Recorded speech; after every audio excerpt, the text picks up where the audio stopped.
ಲೇ ಶಿವ್ಯ, ಇಡೀ ಸುತ್ತು ಹತ್ತಲಿನ ಹಳ್ಳಿಗಳಲ್ಲಿ ನಿನ್ನದೊಂದೇ ಧರ್ಮ ತುಂಬಿದ ಒಕ್ಕಲಿಗರ ಮನೆತನವೆಂದು ಜಂಬದ ಕೋಲದಂತೆ ಸೊಕ್ಕಿನಿಂದ ಮೆರಿತಾ ಇದೆಯಲ್ಲ ಮೇರಿ. ನೀನು ಸೊಕ್ಕಿನಿಂದ ಅಲೆದಾಡುವ ಜಾಗಕ್ಕೆ ಅವಿನಾಶವೆಂಬ ವಿಷಕಾರಿ ಬಾಂಬು ರೆಡಿ ಮಾಡಿದ್ದೇನೆ. ಆ ಬಾಂಬಿಗೆ ನಿನ್ನ ತುಂಬಿದ ರೈತ ಮನೆತನವನ್ನು ನೆಲಸಮ ಮಾಡುವ ದಿನಗಳು ಬಹಳ ದೂರವಿಲ್ಲ. ಶಿವ್ಯ, ಕಬ್ಬಿನ ಕಾಯ್ದಷ್ಟೇ ಕಂಬಾರನಿಗೆ ಲಾಭ. ಚಕ್ರ ತಿರುಗಿದಷ್ಟು ಮಡಿಕೆ ಮಾಡಲು ಕುಂಬಾರನಿಗೆ ಸುಲಭ. ಮತ್ತೆ ಸಮಯ ಸಾಧಿಸಿಕೊಂಡು ನಿಮ್ಮ ಮನೆಯಲ್ಲಿ ಒಂದರಂತೆ ಒಬ್ಬೊಬ್ಬರ ಹೆಣ ಮಲಗಿಸದಿದ್ದರೆ ನನ್ನ ಹೆಸರು ಆಂಧ್ರ ರೆಡ್ಡಿ ಅಲ್ಲ, ಕರ್ನಾಟಕ ರೆಡ್ಡಿನೇ ಅಲ್ಲ.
ಈ ದಟ್ಟವಾದ ಕಾಡಿನಲ್ಲಿ ಒಂಟಿ ಹೆಣ್ಣು ದಾರಿ ಹಿಡಿದು ಹೋಗ್ಬೇಕಾದ್ರೆ ಅಡ್ಡ ಕೈ ಇಟ್ಟು ನಿಲ್ಲಿಸೋದು ಶುದ್ಧ ತಪ್ಪು. ದಾರಿ ಬಿಡಿ.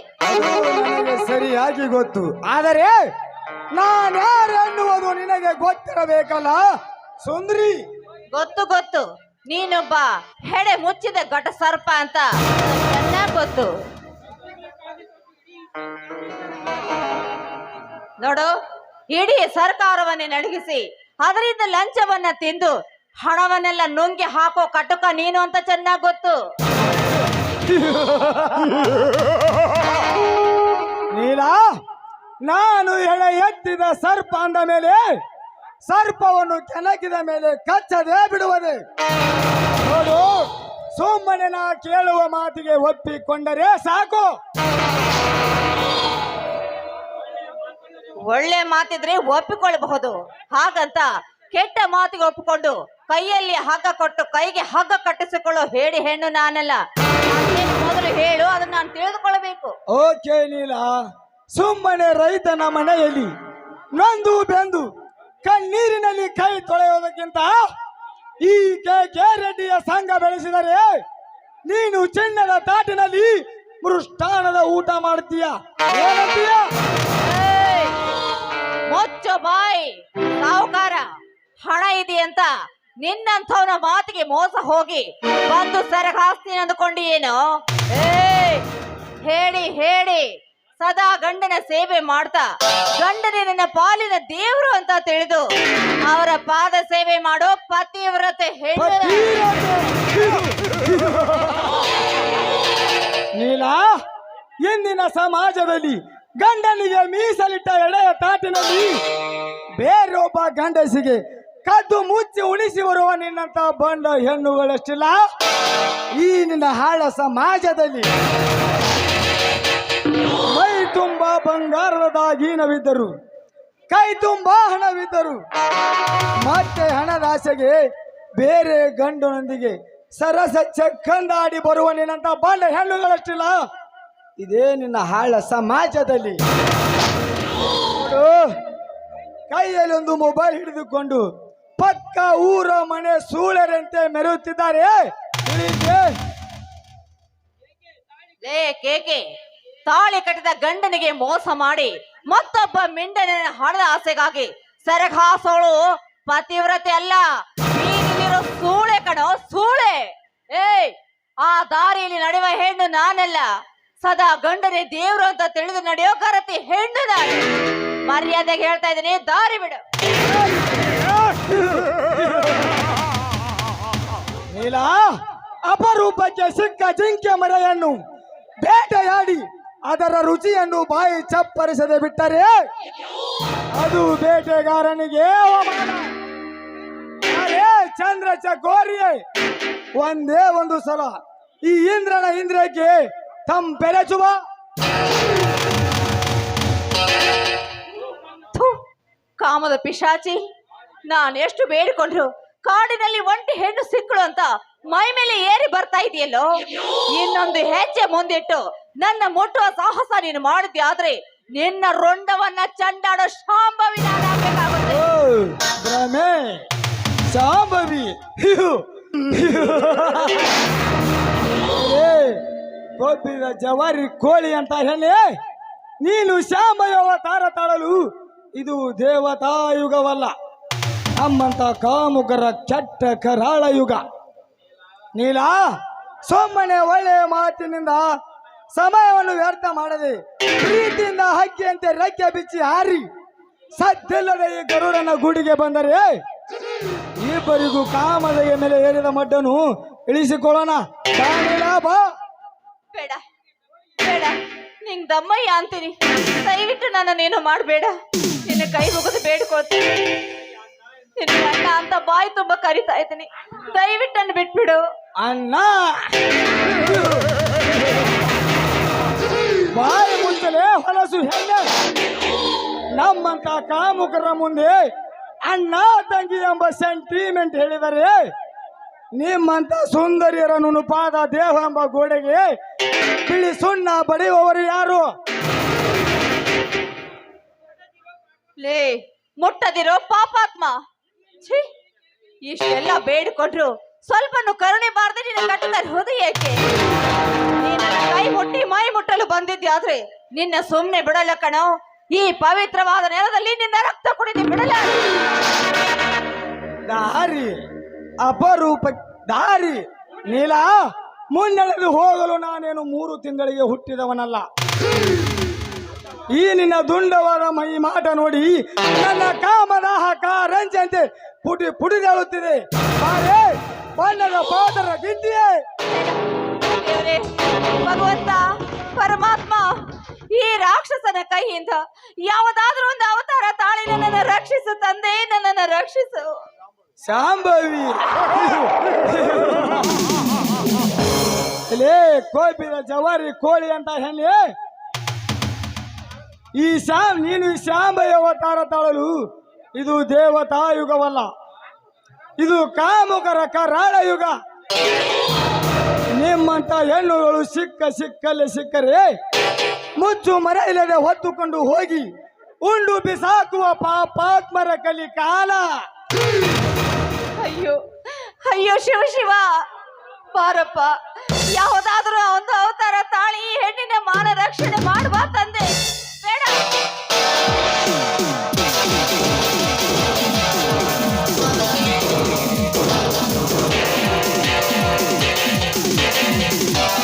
ಪಾಟೀಲ, ಲೇ ರೆಡ್ಡಿ, ನನ್ನ ತಂಗಿಯನ್ನು ಕೈ ಬಿಟ್ಟು ದೂರ ಸರಿ. ಇಲ್ಲವಾದರೂ ನಾನು ಹೊಡೆದಕ್ಕೆ ನಿನ್ನ ದೇಹ ತುಂಡು ತುಂಡಾಗಿ ಜಂಗಲ್ನಲ್ಲಿ ಬೀಳುತ್ತದೆ. ಎಚ್ಚರ ಎಚ್ಚರ. ರಾಯ, ದ್ರೌಪದಿಯನ್ನು ದುರ್ಯೋಧನ ಸೀರೆ ಬಿಚ್ಚಿ ಕಾಮದ ಆಟ ಆಡುವಾಗ ಶ್ರೀಕೃಷ್ಣ ಆಗಮಿಸಿದಂತೆ ಇಂದು ಈ ಕಲಿಯುಗದಲ್ಲಿ ಈ ಸತಿ ಸಾವಿತ್ರಿಯನ್ನು ಸೀರೆ ಬಿಚ್ಚಿ ಕಾಮದ ಆಟ ಆಡುವಾಗ ಈ ರಾಯಣ್ಣನ ಆಗಮನವೇ. ಜನಪ್ರತಿನಿಧಿಗಳಿಂದ ಓಟು ಪಡೆದು ಆರ್ಜಿ ಹೋಗಿ ಈ ದೇಶದ ಜನರ ಸಂರಕ್ಷಣೆ ಮಾಡಬೇಕಾದವನೇ ಈ ದೇಶದ ಹೆಣ್ಣಿನ ಮಾನ ಪ್ರಾಣ ತೆಗೆಯುವ ನಿಮ್ಮಂತ ಜನಸೇವಕರನ್ನು ಬದುಕಲು ಬಿಟ್ಟರೆ ಇನ್ನು ನಮ್ಮ ತಂಗಿ ಅಂತ ಅದೆಷ್ಟೋ ಹೆಣ್ಣು ಮಕ್ಕಳ ಶೀಲವನ್ನು ಸೂರುಗೈಯುವುದರಲ್ಲಿ ಸಂದೇಹವೇ ಇಲ್ಲ. ಲೇಖಕ್ಕೆ ರಾಜಕೀಯ ಎಂಬ ಚದುರಂಗದಲ್ಲಿ ಒಪ್ಪು ಇಲ್ಲದವರ ನಿಮ್ಮ ಅಟ್ಟಹಾಸವನ್ನು ಮೆಟ್ಟಿ ಸೀಳಲು ಎಂದು ರೈತ ಹುಲಿಯಾಗಿ ತೊಡೆ ತಟ್ಟಿ ರೊಚ್ಚಿಗೆದ್ದ ಹುಲಿಯಾಗಿ ಬಂದಿದ್ದಾನೆ.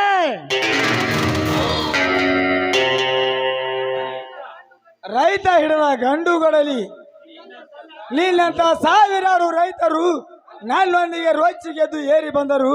ಸದ್ದಿಲ್ಲದ ಸುಡಗಾಡಕ್ಕೆ ಕಳಿಸುವ ಮಗ ನಾನು. ಲೇ ರಾಯ, ತಪ್ಪಿಗೆ ಮೂರು ಮುಚ್ಕೊಂಡು ಹೋಗ್ತಾ ಇರಬೇಕು. ಅಕಸ್ಮಾತ್ ತಪ್ಪಿ ನಿಂತರೆ ನೀ ತನ್ನ ಗಂಡು ಗೊಳಲಿಯಿಂದ ನಿನ್ನ ರುಂಡವನ್ನು ಕೊಡುತ್ತೇನೆ, ಎಚ್ಚರ. ನಿನ್ನ ಗೊಳ್ಳ ಆವಾಜಿಗೆ ಹೆದರಿ ಬೆಂಡಿಕಾಯಿಂದ ಹೆದರಿಕೊಳ್ಳು ಹೋಗೋ ಮನುಷ್ಯನಲ್ಲ. ರೆಡ್ಡಿ, ನಾಳೆಂದು ಜಂಬ ಕೊಚ್ಚಿಕೊಳ್ಳುವ ಬಂಡ ಸೋಳೆ ಮಕ್ಕಳ ಎದೆ ಗುಂಡಿಗೆ ಸೀಳಿ ಹಸಿ ರಕ್ತ ಕುಡಿಯುವ ರಕ್ತ ಬೀಜಾಸುರ ನಾನು. ಲೇ, ಇವತ್ತಿಗೆ ಕೊನೆಯಿತು ನಿನ್ನ ಪಾಪದ ದೇಹವನ್ನು ನರಕಕ್ಕೆ ಕಳಿಸೋಳು. ಜೈ ಬೀರೇಶ್ವರ.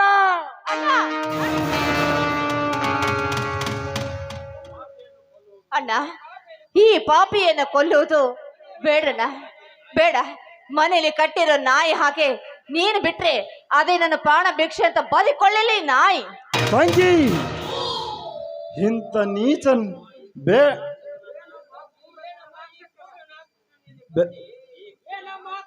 ಏನಮ್ಮ ಈ ಕ್ರೂರ ರಾಕ್ಷಸನ ಮೇಲೆ ಕರುಣೆ?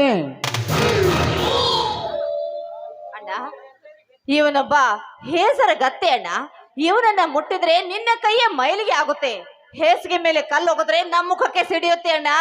ಅದಕ್ಕೆ ಹೇಳ್ತಾ ಇದ್ದೀನಿ, ಇದೊಂದು ಸಲ ಬಿಟ್ಬಿಡು. ನಿನ್ನ ಹೆಸರು ಹೇಳಿ ಬದುಕೊಳ್ಳಿ ಪಾಪಿ. ತಂಗಿ, ಇಂಥ ತಾಯಿ ಗಂಡರನ್ನು ಹಾಗೆ ಬದುಕಲು ಸುಮ್ಮನೆ ಬಿಟ್ಟರೆ ಸತ್ಯವನ್ನು ಕಡ್ಡಿಪೆಟ್ಟೆಯನ್ನಾಗಿ ಮಾಡಿಕೊಂಡು ನ್ಯಾಯವನ್ನು ಸಿಗರೇಟ್ ಅನ್ನಾಗಿ ಮಾಡಿಕೊಂಡು ನಮ್ಮಂತ ಮಾನವಂತರ ಹೆಣ್ಣು ಮಕ್ಕಳ ಶೀಲವನ್ನು ಸಿಗರೇಟಿನಂತೆ ಸುಟ್ಟು ಹಾಕುತ್ತಾರಮ್ಮ ಇಂಥ ತಾಯಿ ಗಂಡರು. ಇಂಥ ಬೀದಿ ಕಾಮುಕರನ್ನು ಹಾಗೆ ಬಿಟ್ಟರೆ ನಮ್ಮ ದೇಶದ ಸಂಸ್ಕೃತಿಯನ್ನು ಹಾಳು ಮಾಡಿಬಿಡುತ್ತಾರಮ್ಮ. ಅಣ್ಣ, ಅವರು ಮಾಡಿದ ಕರ್ಮದ ಫಲವನ್ನ ಅವರು ಅನುಭವಿಸ್ತಾರೆ ಅಣ್ಣ. ಅವನ ಕೊಲೆ ಮಾಡಿ ನೀನ್ ಯಾಕಂಡ ಪಾಪವನ್ನ ಕಟ್ಕೊಳ್ತೀಯ? ಬಿಟ್ಟು ಬಿಡು ಹೋಗ್ಲಿ. ಈ ನನ್ನ ತಂಗಿ ಹೇಳಿದ್ದಾಳೆ ಎಂದು ನಿನ್ನ ತಾಯಿ ಹೊಟ್ಟಿಗೆ ತಣ್ಣಗಿದೆ. ಏಕೆ? ಈಗ ನಾನು ಹೇಳೋ ಮಾತು ಚೆನ್ನಾಗಿ ಕೇಳಿಸಿಕೋ. ನಿನ್ನಲ್ಲಿ ಅಧಿಕಾರವಿದೆ, ಹಣದ ಬಲವಿದೆ, ರಾಜಕೀಯ ನಿನ್ನ ಕೈಯಲ್ಲಿದೆ, ಕಾನೂನು ನಿನ್ನ ಕೈಯಲ್ಲಿದೆ ಎಂದು ಕಂಡ ಮಾನವೀಯರ ಮಾನಭಂಗ ಮಾಡಿದ್ದೆ. ಆದರೆ ನೀನು ನಿನ್ನ ತಾಯಿಯ ಗರ್ಭದಲ್ಲಿ ಅಡಗಿಕೊಳ್ಳುತ್ತಿದ್ದರೂ ಸರಿ, ನಿನ್ನನ್ನು ಹುಡುಕಾಡಿಕೊಂಡು ಬಂದು ನಿನ್ನ ಗಡವನ್ನು ಉರುಳಿಸುವೆ. ಹೋಗಿ ಬದುಕಿಕೋ ಮುಟ್ಟಾಳ. ಅಣ್ಣ, ಸಮಯಕ್ಕೆ ಸರಿಯಾಗಿ ದೇವ್ರ ಹಾಗೆ ಬಂದು ನನ್ನ ಮಾನ ಕಾಪಾಡ್ದೆ. ಇಲ್ಲ ಅಂದಿದ್ರೆ ಆ ಪಾಪ ಇದನ್ನೇನು ಮಾಡ್ಬಿಡ್ತಾ ಇದ್ನೋ ಏನು. ತಂಗಿ, ದೇವರು ದೊಡ್ಡವನು, ಕೊಲ್ಲುವವನೊಬ್ಬನಾದರೆ ಕಾಯುವನೊಬ್ಬ ಇದ್ದೇ ಇರ್ತಾನೆ. ಅಂದ ಹಾಗೆ ಮನೆಯಲ್ಲಿ ಎಲ್ಲರೂ ಚೆನ್ನಾಗಿದ್ದಾರೆ ನಮ್ಮ. ಎಲ್ಲಿಯ ರಾಮಣ್ಣ, ಎಲ್ಲವೂ ದಿಕ್ಕು ತಪ್ಪು ಹೋಗಿದೆ ಅಣ್ಣ. ಭಾವನವ್ರನ್ನ ಪೊಲೀಸರು ಎಳೆದುಕೊಂಡು ಹೋಗಿದ್ದಾರಣ್ಣ. ತಂಗಿ, ಏನು ಹೇಳುತ್ತೀರಿ ಅಮ್ಮ? ಹೌದಣ್ಣ, ನಿಜಾನೇ ಹೇಳ್ತಾ ಇದ್ದೀನಿ. ಅವ್ರೀಗ ಹೇಗಿದ್ದಾರೋ, ಏನು ಮಾಡ್ತಾ ಇದ್ದಾರೋ ನನಗಂತೂ ಒಂದು ತಿಳಿತಾ ಇಲ್ಲ. ಬಾ, ಮೊದಲು ಹೋಗಿ ಅವರನ್ನು ನೋಡ್ಕೊಂಡು ಬರ್ಬೇಕು ಅಣ್ಣ. ತಂಗಿ, ನೀನು ಮನೆಗೆ ನಡಿಯಮ್ಮ. ನಾನು ಹೋಗಿ ಮಾವನವರನ್ನು ಬಿಡಿಸುವ ಯೋಚನೆ ಮಾಡುತ್ತೇನೆ. ಸರಿ ಅಣ್ಣ, ಮರಿಬೇಡ, ಬರ್ತೀನಿ.